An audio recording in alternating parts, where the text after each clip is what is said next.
Une fois le Seigneur Jésus-Christ vint sur la mer, il s'apprêtait avec ses disciples naviguer vers un autre endroit. Ce moment-elle se leva sur la mer.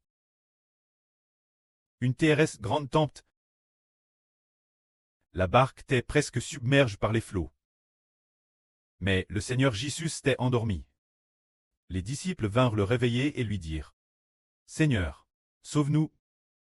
Nous allons prier là. Ce moment, le Seigneur Jésus se réveilla, mena le vent et la mer et dit: Silence. Calmez-toi.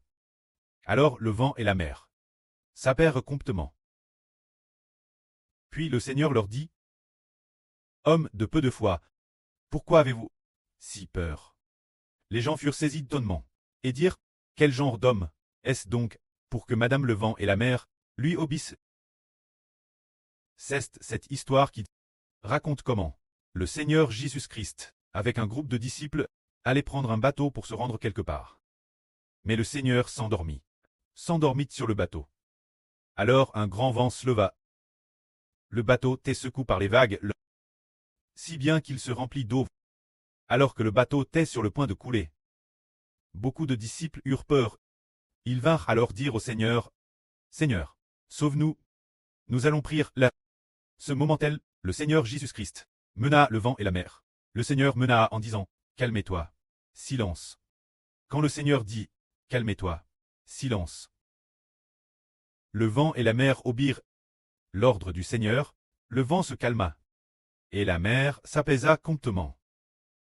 Avons-nous déjà entendu parler d'une personne qui en disant simplement: Calmez-toi. Vent et mer, calmez-vous. Alors le vent et la mer s'arrêtent et se calment. Avez-vous déjà entendu parler de cela? De plus, ce moment-elle, la tempête était forte. L'eau à l'intérieur du bateau le remplissait promptement. Le bateau était sur le point de sombrer. Du point de vue des disciples, ce moment-elle, ils étaient tous trempés. Et la cabine était inondée d'eau. Ils étaient à la fois effrayés et étonnés. En voyant le calme du Seigneur, et en voyant aussi le Seigneur Jésus-Christ dire une seule parole, pour que le vent et la mer se calment promptement. Ce moment-elle, les disciples se dirent: Quel genre d'homme est-ce donc, pour que Madame le vent et la mer lui obéissent? Qui est donc le Seigneur Jésus? Quel genre d'homme est-il, pour que Madame le vent et la mer obéissent ses ordres? Quelqu'un qui le vent et la mer obéissent sur un ordre. Qui est-il vraiment? Regardons. Par exemple, le président d'un pays. Si ce président n'a pas beaucoup de prestige, les généraux sous ses ordres ne lui obéiront pas.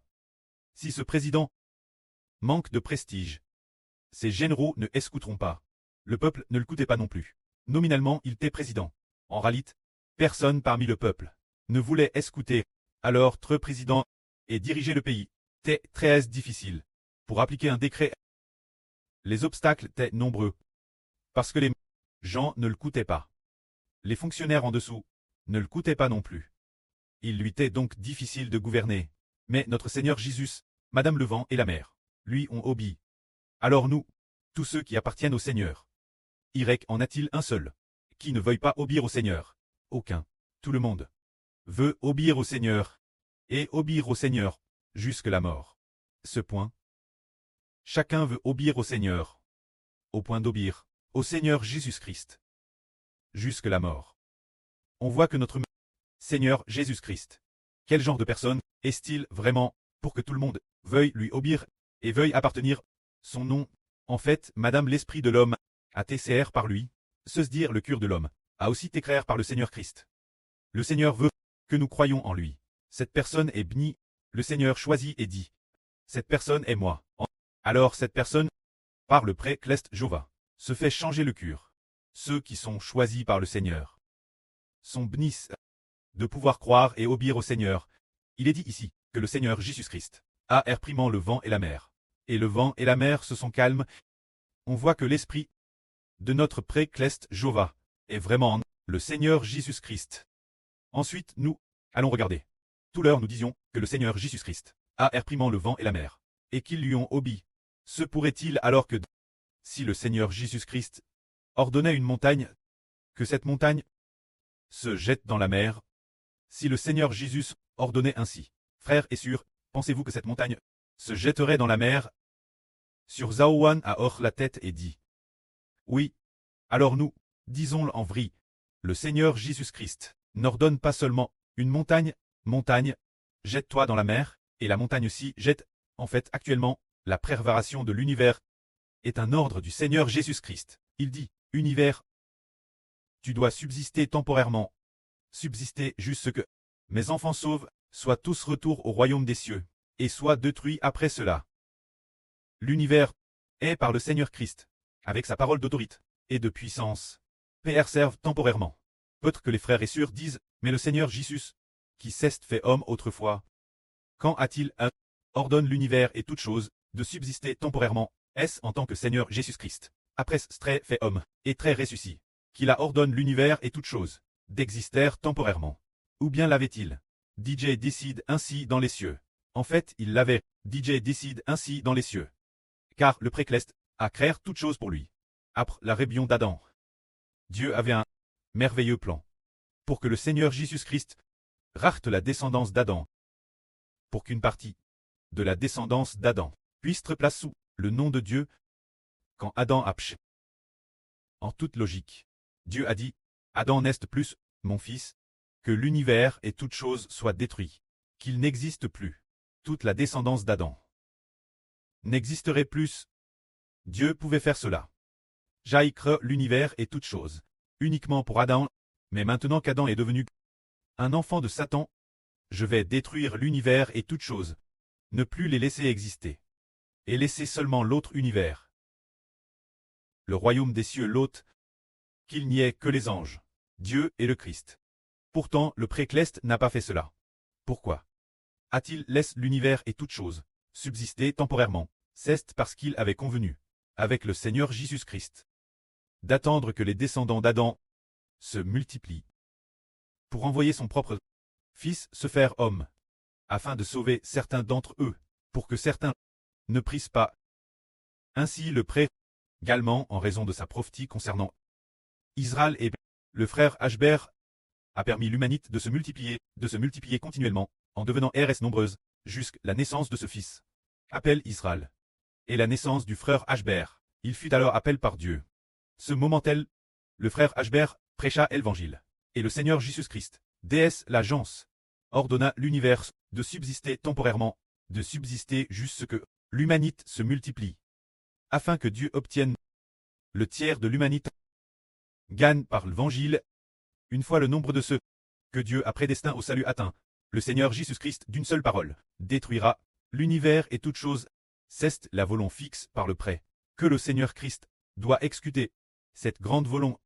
Alors, si l'univers et toutes choses subsistent temporairement par la parole du Seigneur Christ, et si l'humanité est rachetée de ses PHS, parce que le Seigneur Jésus-Christ s'est fait homme, alors ce Seigneur, il est vraiment pour tous ceux qui croient en lui, appartiennent son nom. Et le Seigneur qui nous rend plus que vainqueurs. Frère, plus que vainqueurs c'est vaincre l'emprise du diable. Le diable nous domine et veut nous faire pécher.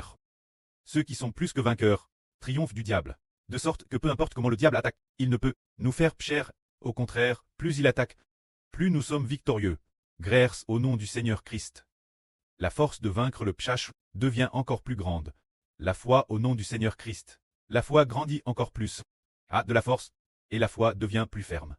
Pour finalement être plus que vainqueur, c'est l'histoire de le Seigneur Christ qui se part en le Seigneur Christ qui rend cette mer calme et le vent tranquille. Alors nous, voyons ce qui suit. Le Seigneur Jésus. Nous disions tout l'heure qu'il était sur la mer. Ce moment tel, lui et ses disciples avaient dit Jéram jusqu'à l'autre rive de la mer et sont arrivés dans une ville de Galilée.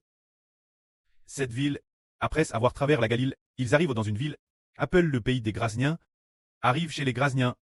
Dans cette région, il y avait un homme. Cet homme, il faisait beaucoup de choses qui faisaient peur. Beaucoup de gens. Cet homme était posté par un démon, avait des esprits mauvais, posté par divers esprits impurs. Ce qu'on appelle ici les démons n'ont rien de particulier. Ces démons sont simplement des anges de chousse. des esprits mauvais et corrompus, postés par des anges tchous. Les anges sont des traits spirituels. Ainsi, il y avait des anges tchous. Il y avait 2 Zorozoro anges. Il y avait 2 Zorozoro anges dans cet homme. C'étaient des anges tchous. Il semble qu'il y avait plus de 2 Zorozoro anges. Beaucoup d'anges tchous, qui possédaient un seul homme. Alors cet homme avait été enchant par les gens. Mais déesse qu'on le liait avec des chaînes, cet homme rapidement brisait les chaînes. Donc personne ne pouvait rien faire de cet homme, car à l'intérieur de cet homme, il y avait des anges tchous. C'est alors que le Seigneur Jésus-Christ est apparu. Cet homme est alors sorti des tombes. Quand il est sorti, il s'est aussitôt agenouillé devant le Seigneur et a dit au Seigneur: Fils de Dieu, Jova le souverain très chaud, Jésus fils de Dieu, qui a-t-il entre nous et toi? Nous te supplions, ne nous tourmente pas. Alors le Seigneur dit: Quel est ton nom? Ils répondirent: Notre nom est Elgion. Car nous sommes nombreux. Comme il y avait beaucoup de monde ce moment-là, les anges tchous possédaient cette homelle, et ce moment-là, il y avait des porcs qui mangeaient elle. Des porcs mangeaient Proximi. Il y avait 2 Zorozoro porcs. Alors ces anges tchous demandent au Seigneur: Permette-nous d'aller dans le troupeau de porcs. Ne nous ordonne pas d'aller dans l'abme. Les anges tchous craignaient que le Seigneur Jésus-Christ leur ordonne d'aller dans l'abme.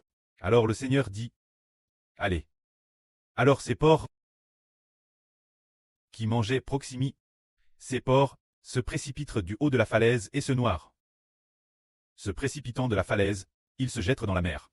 Et se noient. Le troupeau de porcs tait de PRS de 2 Zorozoro. Alors ces porcs, comment ont-ils pu soudainement se précipiter de la falaise? Comment ont-ils pu se précipiter de la falaise? Normalement, les porcs sauraient pertinemment que se précipiter de la falaise signifie la mort certaine. Comment ont-ils pu soudainement se précipiter de la falaise? C'est parce que les démons sont entrés dans les porcs. Et alors les penses des porcs, la volonté des porcs, ne leur appartenait plus. C'est ainsi qu'ils se sont précipités de la falaise et se sont noyés. Ce moment-là, l'homme posté par les démons a retrouvé la raison.